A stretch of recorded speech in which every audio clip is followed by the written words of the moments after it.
Hello, boys and girls. Welcome to the Cool Kids Lunch Table Podcast with PJ and Mike. Now find yourself a seat at their table.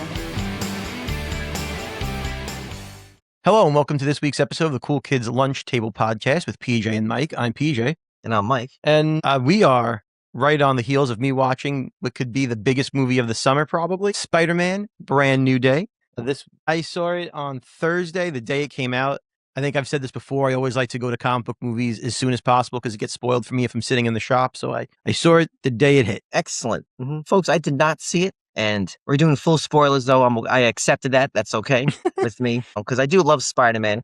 Him and Batman and the X-Men are kind of like my number ones. I did see the last one, No Way Home. And I know by the time I'll see it, it was going to be spoilers there anyway. There's so many memes that's going to be out probably shortly that I just going to be inevitable. And I know it's somewhat, and I'll find out from PJ, I think it's somewhat connected to Doomsday, Avengers Doomsday, because it's prepping it up. So before we get into PJ's initial reaction, I just want to let folks know that the first 3 films of the Tom Holland Spider-Man was directed by the same guy named John Watts. And this is directed by a new guy, by Destin Daniel Cretton. But this guy did do Shang-Chi and The Legend of the Ten Rings. And he did other short films. So he has done stuff in this universe. Was also involved with the Marvel TV show. I don't know if you watched Wonder Man on Disney Plus. Oh, I heard about it. I didn't see it. But I think he was like the creator and the showrunner for it. I don't know if he directed the episodes or not, but I know he did a lot of the writing and a lot of the show running for Wonder Man. So he's involved in the MCU for a while now. He's not a newcomer to Marvel, just a newcomer to Spider-Man. Gotcha. So PJ, initial reaction: liked it, loved it, flopped it, blopped it. So I'll tell you, I have mixed feelings because there are parts of me that did absolutely genuinely love a lot of what was happening. And there were a lot of this that left me feeling a little bit blah. So I think overall reaction, good movie, worth seeing on the big screen. Probably one of the best Marvel movies since Endgame has been out for sure. Is it perfect? No. Is it great? I don't think it's great. Definitely worth watching. It's my initial reaction after seeing it. Interesting. Okay. Wow. My dad saw it, and my dad said out of these 4, he said he thinks the worst out of the 4. Really? He did say that he thinks it's still very good. Kind of the same thing. He gave it like a 7 out of 10, 7.5. So which is still good. I mean, still good. That's still recommend. I'm surprised that he thought it was the worst of the 4 because I actually think it's maybe one of the better of the 4. Okay. Yeah. To be fair, and I should state this from the beginning, no bias in my review or anything like that, but I don't particularly think the Tom Holland Spider-Man movies are the best Spider-Man movies that we've gotten. I don't hate them. I don't love them. I accept them for what they are. I feel like there was too much of a departure from what I want in a Spider-Man movie, and I think a lot of people have felt that way. Yeah, then I don't really, I like him, but I don't really like him as Spider-Man. He's too childish for me, and it just doesn't, I want a man in my Spider, and he's just, the whole thing, I don't really get he's just like Spider-Man. He feels just very, I understand the whole origin story, blah, blah, blah. I want a man. It still feels very high schooly, and they're out of college, and I don't know where they are now, but. I think the Endgame and the time jumps between Endgame and Infinity War and then the time jumps after that, I think what wound up happening, and before we get into the review, is it starts off, I don't mind him being a teenager and more childlike because that is the origin and he's in high school, so it makes sense. You never get to see him really grow into being an older Spider-Man, and then he's an older Spider-Man because time has passed and he has to be. And you don't actually, I feel like you don't see him graduate into being the more mature Spider-Man. They just kind of give him to you, and it feels a little, I don't want to say it feels rushed, but I feel like there was not enough character progression for this version of Spider-Man, is how I feel about it. I like Peter Parker in high school. I think that's, what most people recognize him as. I also like Peter Parker as an adult, but I like seeing him get to that point, not just there. So, if that makes sense, I don't know if that makes sense, but I'm trying to say, sense. But it's, but yeah, again, I wouldn't say it's bad, but let's just get right into, I guess, the plot. Yep. Right? What is it? Yeah, because leaving from No Way Home, it ends with MJ and I can't think of his friend's name. Ned, thank you. He's been erased from existence, right. In terms of just who he is, his identity. Right. So. Doctor Strange casts the spell. Everyone in the world forgets that Peter Parker exists, which means his two closest friends in the world, MJ, who was his girlfriend and love interest, and Ned, who was his best friend, no longer know who Peter Parker is. And so this is picking up from there, like, how does he rebuild his life when no one knows who he is? Tony Stark is gone, so he doesn't have his billionaire best friend to help him. No one knows who he is. He's just on his own. They know who And that's how Spider-Man we is, start. right? They know who Spider-Man is. They know who Right. Spider-Man is. They don't know They don't Peter know Parker who- right. exists. Right. So Exactly. this is just maybe this question is too deep. Like, does he have like no social security number? Does he have no driver's license? Well, it's funny you would bring that up because I actually thought about that also. Right. So, and they don't touch on it in the movie, but he is on his own living in an apartment. Okay. And I know that, like you said, it's probably too deep to care about. Yeah. But the other movies, the Tobey Maguire movie, the Andrew Garfield movie, the cartoons, they always show him working somehow, whether he's working for the Daily Bugle as a Yep. photographer. Yep. I think they had Tobey Maguire delivering like pizzas at one point, like a bike messenger. Yep. I think Andrew Garfield, they mentioned him working for the Bugle or something. Like, there's always some way that he's earning his money, and the struggle for Peter Parker is always like, how can he's going to work late because he's Spider-Man, he's doing all these things, right? They don't mention that. They're just like, he has an apartment in New York City, and it's not a great apartment, though it is a big apartment because he has like a computer set up for like his, like his spider cave or whatever you want to call it, and he's got his home. And I'm like, how is this guy affording to live in Manhattan with no job? They show him, spending money throughout this whole movie. He's always buying flowers to bring to Aunt May's grave. He's always buying food and buying I'm like, how is he affording all this? You live in the most expensive city in the world. You can afford this without a job. They don't mention it, but to me, it was a bit of a plot hole. Like, I would have liked to have seen him struggling with a job because we've always seen Peter Parker struggle, and they didn't do that. So it actually is funny you bring that up because they don't mention it, but you do kind of feel that in the movie a little bit. Wow. Okay. So it starts off kind of where it ended from the last one, right? I guess. Yeah. You basically get a little narration from, Peter Parker where he's like reading the letter he wrote to, and it's in the trailer. He reads the letter that he wrote to MJ about how we used to love each other, but I had to make you forget the blah, blah, blah, the whole thing. And then there's like a montage of him fighting some bad guys. And, I think a lot of the trailers showed a bunch of villains in it. A lot of the hype was like, oh, you're going to see Tombstone. You're going to see Scorpion. You're going to see this guy. You're going to see that guy. Yeah. A lot of these are a cameo would be over glorifying how quickly you see some of these characters. Barely a cameo. It's just to show that he's in the city fighting bad guys. And they never focus really on many of them at all. They really don't focus. You just see them, and for that quick second, it's fan service. You're like, oh shit, Tombstone, I know that guy from the comic books. And then he's done, you never see him again. And that's fine. I mean, other movies have done this where they just want to show the I get it, the hero fighting crime, but if you make it such a big part of the marketing, it felt like a little bit of a letdown to me to be like, oh, you didn't want to show these guys, but whatever. It was cool to see them. They do this thing where he's fighting the bad guys, right? And it's like they recreate comic book covers or famous scenes from comic books on screen. Almost Zack Snyder-y in a way, where he did that in like the Snyder cut of the Justice League, where they'd be like, that looks like it's straight from a comic, and that's when it hits the slow motion. Yeah. To like emphasize it. They do that a little bit in this. It's not as overdone nearly as much as Zack Snyder did it, but that same kind of even has like that that filter. You know that filter? Yeah. That overly cinematic, like, we get it, it's important filter. Like, it even does that with these like slow motion scenes. It was very Snydery in a way. But anyway, back to the plot. So now he's just living his life and he's fighting crime, and he's thrown his entire life into being Spider-Man, basically ignoring the fact that he is Peter Parker because no one knows who he is anyway. And we're introduced to a police officer, Jean DeWolf, who is straight from the comic books. In the comic books, she is the first police officer in the NYPD to trust Spider-Man and want to work with Spider-Man. And they show that throughout the movie that, she has a direct contact on like a cell phone to him if they need his help. And so that's a new character for this movie that he has. His only real interpersonal relationship with is as Spider-Man with this police officer. He doesn't have anyone else. And she even makes it a point in the movie a couple of times to tell him, like, you have to also live a life, Spider-Man. You can't just be Spider-Man. So that's like the overarching storyline, right? Him struggling to reconnect with his humanity because he's given it up. So throughout this, he's, fighting bad guys, doing his thing.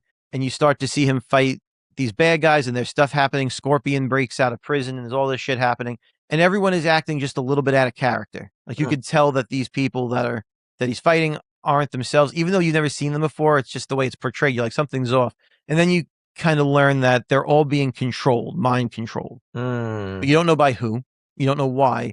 You just know that all these characters are somehow being used for something. And Right. they have this pretty cool way of doing it where the mind control jumps from body to body. Right. So you could see people being used and then their bodies just kind of go limp and because the mind control jumped to another body. And then all these people are kind of like, what just happened? Where am I? How did I get here? Right. That sort of thing. Mhm. And that's really the villains, right? That's right. That's at this point, that's the villain. Gotcha, right? gotcha. And so Spider-Man is helping the police try and track down this bad guy. And I'm doing this spoilers. I'm not just saying everything because I do want to leave some element of surprise to people who see it. So just high level spoilers. As he's trying to chase this person down, the Punisher gets involved. You see the first interaction between Frank and Peter, or Spider-Man. And he's the Punisher, so he has guns and he has a tank and he has this. And Spider-Man is like, you can't just kill people, Frank. And he basically now he has to fight the Punisher while he's chasing down this mind-controlled person who's driving a tank through the streets of New York City. And it's like, he's trying to save everyone while he's doing it. It's a very cool scene. It's a very cool action-packed scene. Good jokes between Frank and the Punisher. And this is where you start to see what their relationship is. It's like an older brother, younger brother sort of relationship, which is the best part of the movie, by the way. John Bernthal's a star.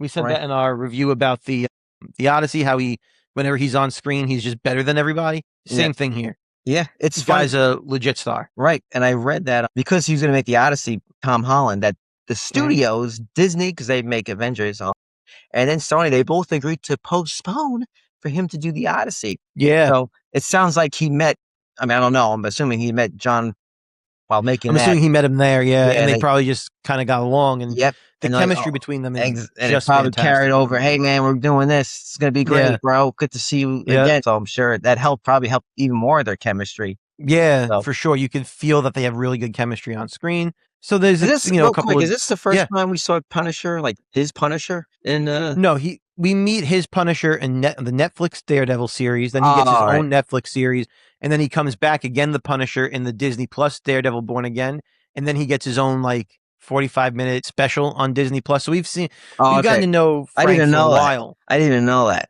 Yeah.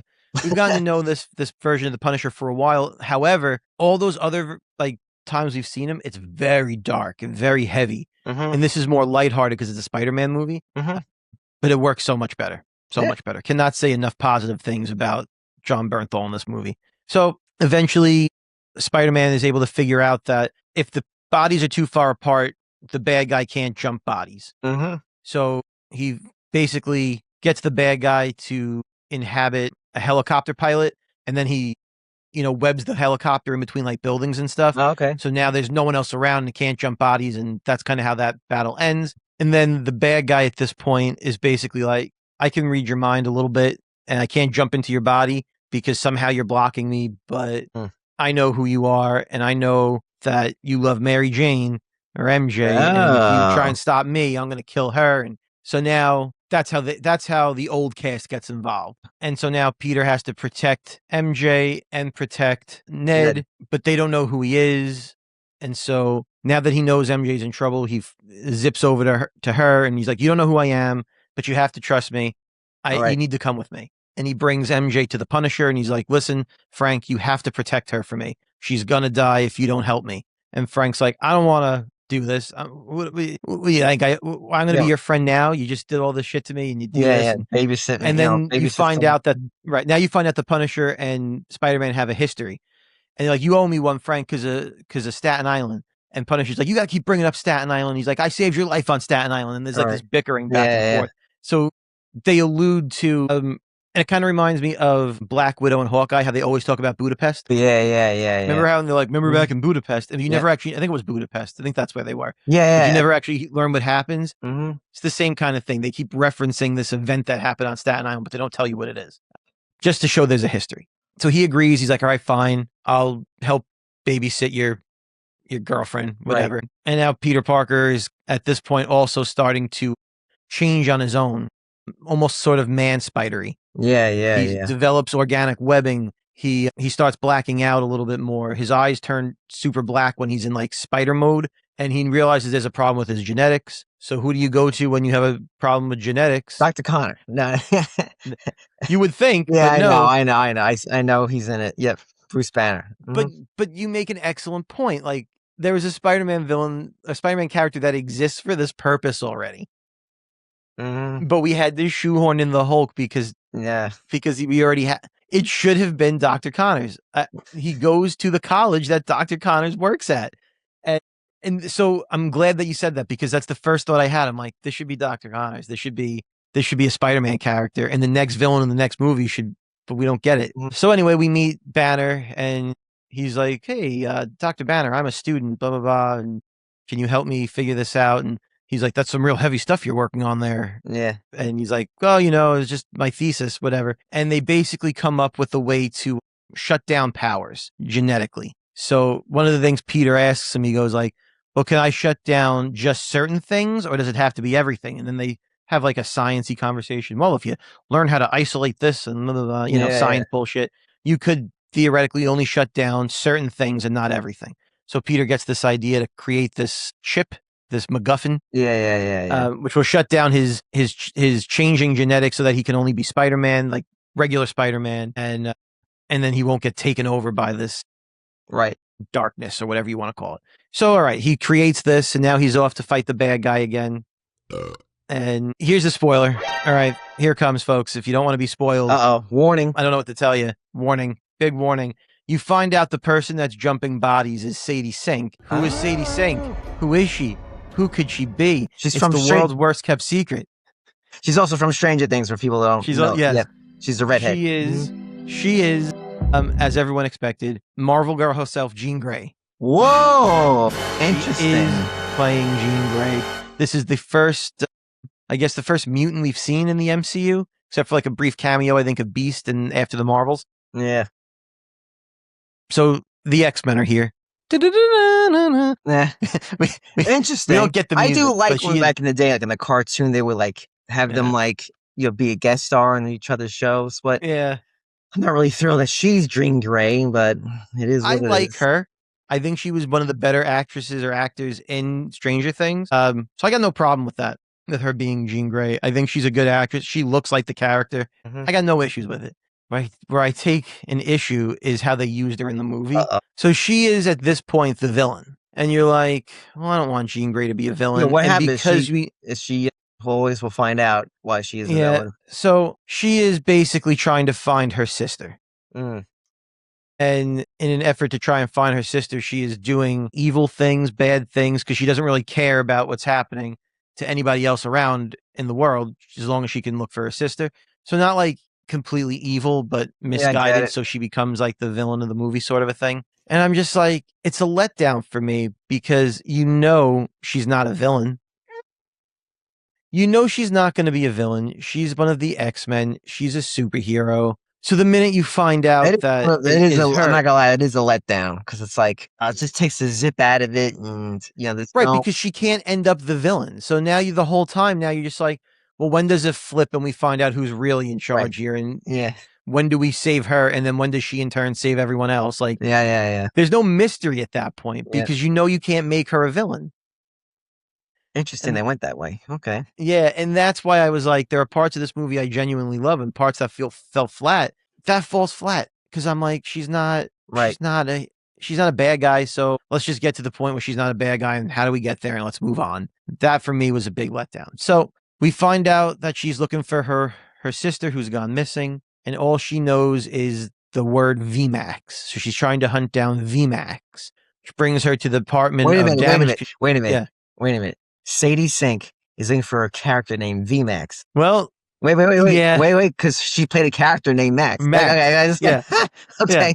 I'm gonna miss something here. All right, good. All right, go. So we're like, who is VMAX? What is VMAX? Nobody knows what VMAX is, except for what Jean Grey believes to be damage control. The department, which has been in other movies, they'll know who VMAX is. So her whole thing is she needs to break into damage control. Spider-Man has to stop her from breaking into damage control, because he still thinks she's bad at this point. More fighting, more webbing, blah, blah, blah. He finds out that, I can use this thing I created to stop me, to stop her. And so you're an X-Men person. You've watched the cartoon. Yeah. Do you remember the inhibitor collars that they put on the X-Men to stop their powers? That is essentially the MacGuffin that Peter controlled. He's the one who creates the inhibitors. And he's like, if I can get this on her, then she won't be able to use her powers, and I can stop her. So that's where we get to, and he puts the chip on her, hands her over to damage control because Peter Parker thinks they're the good guys. Now they're interrogating her or whatever, and they're like trying to, find out how she does what she does. How can and at this point you still think that she's the villain, and so they're right in locking her up. And again, I'm skipping through a lot because I don't want to spoil every last bit of this. Yeah. So I'm skipping the parts where Banner hulks out. We know that, we see it in the trailer. Yeah. I'm skipping all that because it's not really relevant to the plot, and I want people to be surprised as to how it happens. But yeah, she's in this interrogation room, and she's still now she's face to face with damage control. So now she's like, I'm going to find out about VMAX and where my sister is. Are you ready for the reveal of VMAX? Oh, God. Drum roll. Drum roll. So now she's like in this room, and they're torturing her at this point, and she's sort of like passing out, and her head goes back, right? And she's looking up at the ceiling, and on the ceiling is an air conditioner vent. Okay. And on the air conditioner vent, it says VentMax. And the vent part is kind of scuffed out because it's like old and dirty or whatever. Yes. And all you can see is the letter V kind of and the word Max. So that's what VMAX is. All of this to find out that Damage Control abducted Jean Grey's sister, held her in the same room, and she also has the superpowers, the mind control powers and all that shit. And so she sent out that last message to her sister of VMAX. And the whole time, VMAX was just the name of an HVAC vent. Wow. I didn't see it. Maybe in the theater it was more like, oh my God moment. It wasn't. Not for me, it wasn't. Right. All right. I mean, it is disappointing that it was that. And it's just kind of like I don't know. Like you said, it's lame. So what happens? So she finds out that's, her sister left her that bed. So listening, sister's dead. Right. But she's got that collar on, so she can't go full blown like telekinesis. Exactly. Blowing people to smithereens and stuff. Okay. Exactly. So now, while this is going on, Peter is still doing like his own independent research or whatever. Right. And realizes that, oh shit, Damage Control has been the bad guys the whole time. She's just trying to find her sister. I have to save her now. So we go back to Frank, and Frank's like, we're not doing this. Right. We're not doing this. She just tried to kill everyone in the city. Right. Like, right. All right, we're going to just go and free her after all that? Like, that's not how this works. Right. That's not how this works. He's like, if you try to free her, I'm going to take care of it my way. Right. And he's the Punisher, so we know what his way is, right? So he's like, don't try to stop me, Frank. Right. And he swings off to go save Jean Grey. He gets to where she's being held. He now has to fight all the guards and everything else, and he fights his way through. He finally gets back into where she's being held, and she's kind of broken free at this point, and she's about to kill everybody. And he's like, "Don't do it, Jean. It's not going to make you feel better." Right. That's not what. Yeah. She's like, "What do you know? You don't know about me. You don't know about trauma. You don't know about what I've lost." And he's like, but I do know what you've lost. Read my mind. And she lets her into his mind, and it becomes a flashback with Aunt May. Yeah. And Aunt May is like telling Peter, like, your life's going to change now because you're Spider-Man. It's going to be scary, but you just don't forget who you are and know people love you, blah, blah, blah, that whole shit. But while she's talking to Peter, she's talking to Jean Grey because she's in his mind. Yeah. So she's feeling the emotion and everything else. And then she starts to realize, she's like, oh, I shouldn't be the bad guy after all, and winds up not killing the guy that has her captive. And now Punisher is trying to end it his way, and he's like set up now with like his gun, he's got his his sniper rifle thing, and he fires the bullet to try and stop her.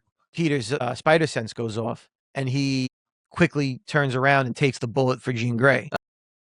And he's like drops, he's about to be dead. And Punisher sees what he did, and he's like, oh my God, I didn't want to kill my friend Spider-Man. Yeah. It's like my little brother. So, and Jean Grey's like, oh my God, this guy just saved my life, didn't have to. Right. And now he's going to die because of me.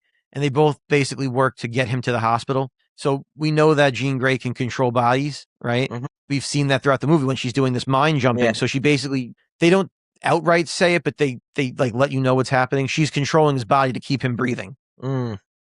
And Punisher gets him to the hospital. Where does he get shot anyway? Like in the chest or some shit? It like goes through his back and through his chest. Right. Yeah. So they get him to the hospital, and now Punisher is watching over him. He won't leave the hospital room. Right. And he's like, They had to take your suit off. He goes, but don't worry about your identity. I got you covered with that. No one's getting in here. Yeah. That sort of thing. Like he's protecting him because he feels guilty over it. And then Peter when he wakes up, and Punisher is relieved that Spider-Man's not dead. And then they joke around, and he's like, "You crying, Frank? Did you cry about me?" Right. They have all this joking stuff, and now you see, they're cutting to different scenes now, right? Because they're wrapping up the movie. Jean Grey is on a bus heading what it looks like to be upstate New York, which is where Westchester is, which is where the X-Mansion is. Yeah. Peter has to try and figure out a way out of the hospital, and Frank's like, "I got it covered." And Frank puts on the Spider-Man mask and goes to the window where all of New York City is holding vigil outside of it because they want to make sure Spider-Man's okay. So they see Frank wearing the Spider-Man mask, so they think that's Spider-Man saying that he's okay, and Peter just walks out.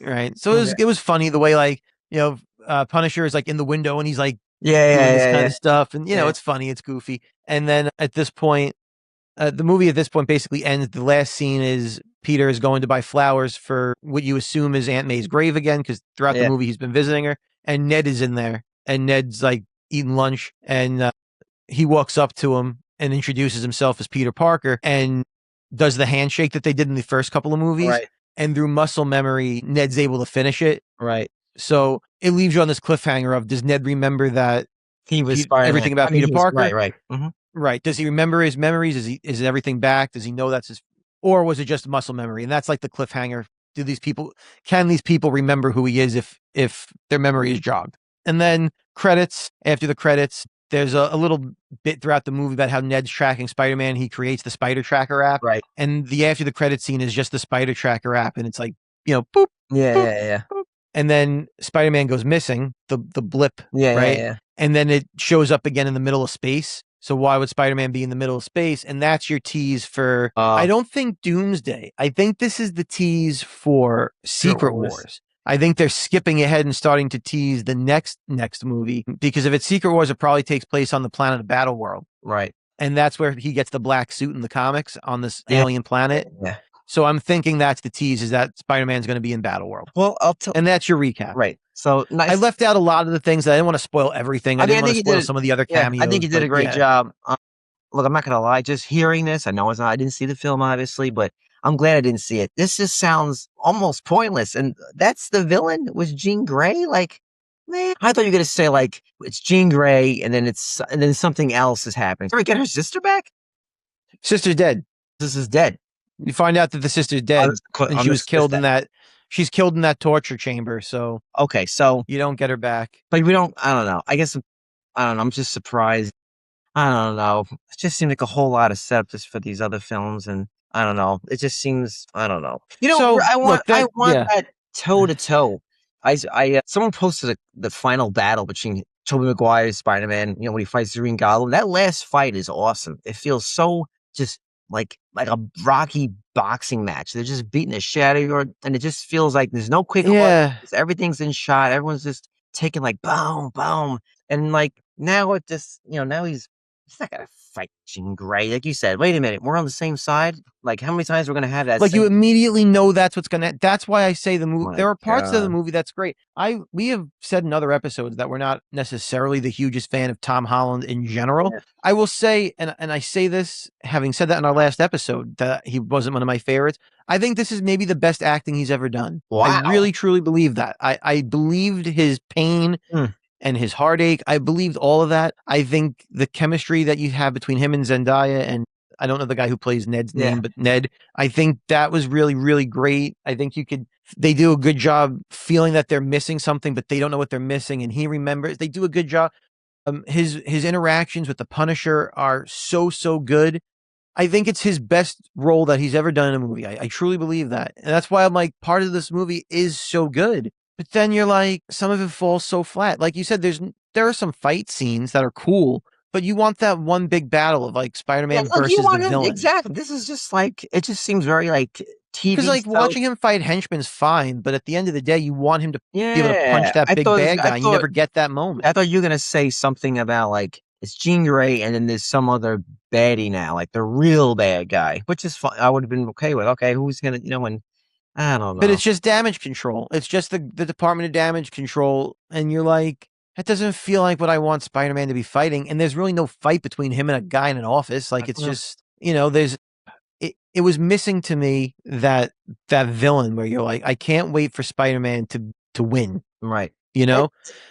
And then And because that you want that, and you're like, who's this person controlling everyone? That's going to be the bad guy. Who could it be? You know, who are they going to introduce as the villain? Whether it's a Spider-Man villain or any other villain in Marvel, you expect there to, at one point after she's put him through all this torment, to be able to hit the bad guy, and you don't get that final battle. You just get him like, well, she needs to be saved too. And like, I get it.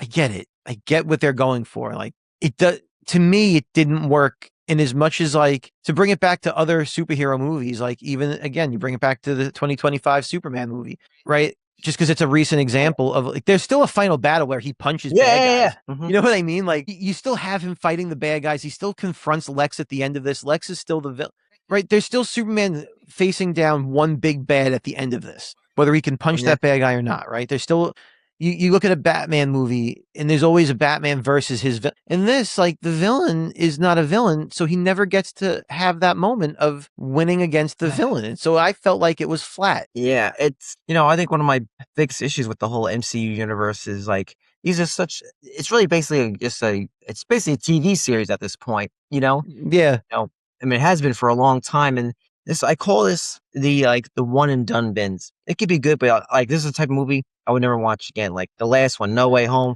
I would never watch again. Deadpool, Wolverine, never watch again. Never watch again. Like, I'm trying to think the other Marvels, like Doctor Strange. I do like Doctor Strange, but I like the first one. Yeah, I have no real. I never saw the second one. I have no real interest in rewatching that. Like, none of these things feel like, if I can watch like Tobey Maguire ones, even the third one, I can rewatch that. Yeah. Like, that's like a nostalgia, I agree. not a nostalgia thing. Like, I can rewatch the first Iron Man. I can rewatch like Infinity War or any game I could.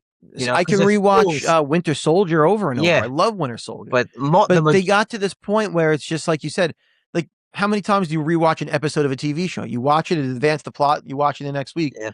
That's an excellent way to describe it. It's just, everything is just the next chapter in a TV show, and you're like, are the stakes even real? The only time the stakes ever feel real are in a big Avengers movie. Right. And those are like your series finales and then your season premieres, right? Those what the Avengers movies are. And everything else is just episodes getting you to that point. And you're like, I mean. And this movie was 2.5 hours long. So it's 2.5 hours. You did a great job. I cut out a lot from the recap that wasn't. But it sounded like wasn't the A plot. It just seems like. But yeah, it's just extra. It's not really the A plot so much. Yeah. It's just the surrounding stuff. And then with MJ going upstate, what is she? Not MJ. On the Jean Grey. Jean Grey. Oh, yeah. Okay. Yeah.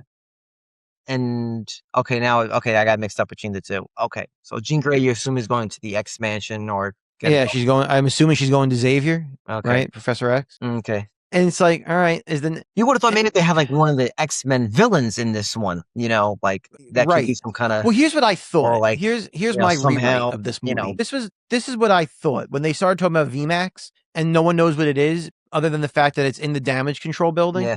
I'm like, I wonder if VMAX, we're going to find out, is Cerebro. Yes. Yeah. Mm-hmm. That's what I thought it was going to be. And they were going to, like, Professor X created this Cerebro technology to find the mutants, and these people somehow got it, right? And now they're going to use it, and she's afraid they're going to use it to abduct other mutants and all this other stuff. Like, that's what I thought it was going to be. And I'm like, all right, well, then maybe you find out that Department of Damage Control, right?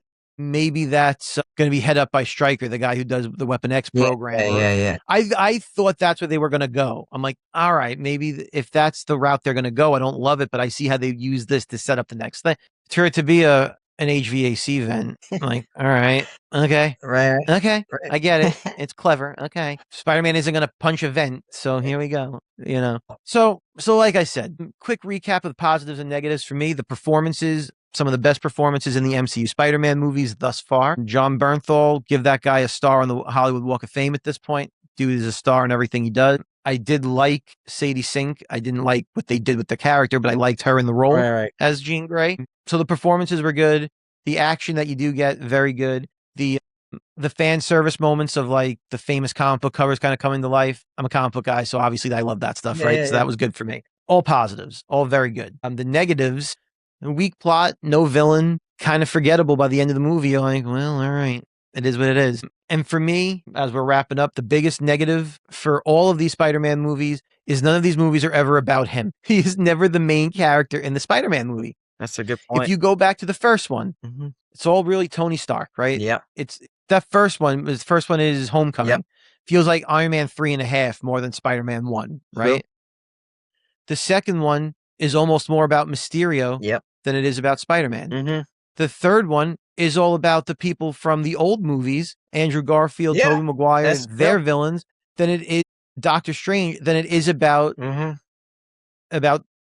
Tom Holland Spider-Man. And now in this one, it's more about setting up the X-Men and the Punisher, and you have the Hulk and some other cameos that I'm not spoiling to leave some surprise for people. And you're like, he's once again not really the driving plot point in a Spider-Man movie. Why? That's a great The name of the movie is Spider-Man. That's a great point, man. That's a really great point. Narratively, I think that makes these movies weaker, and that's why the Tobey Maguire and the Andrew Garfield movies seem to age better and are more rewatchable. Mm-hmm. No question. Yeah, and so it's certainly not a 10. It's certainly not a 10 out of 10. I don't think it's a 2 out of 10. It's not bad. Yeah. I'd probably put it right around a 7.5, 7.5, which I think is what your dad had it, right? Yeah. Mm-hmm. So I think I agree. Yeah. With RJ himself. Mm-hmm. Hey folks, that's how the web has been woven. Okay. Thank you, PJ. Great review, and yeah, same time, same table. Flip. Boys and girls, lunchtime is over. For more information, visit their website at coolkidslunchtable.podbean.com. Follow the boys on all social media platforms. Just search Cool Kids Lunch Table Podcast. Now get to class before you get detention.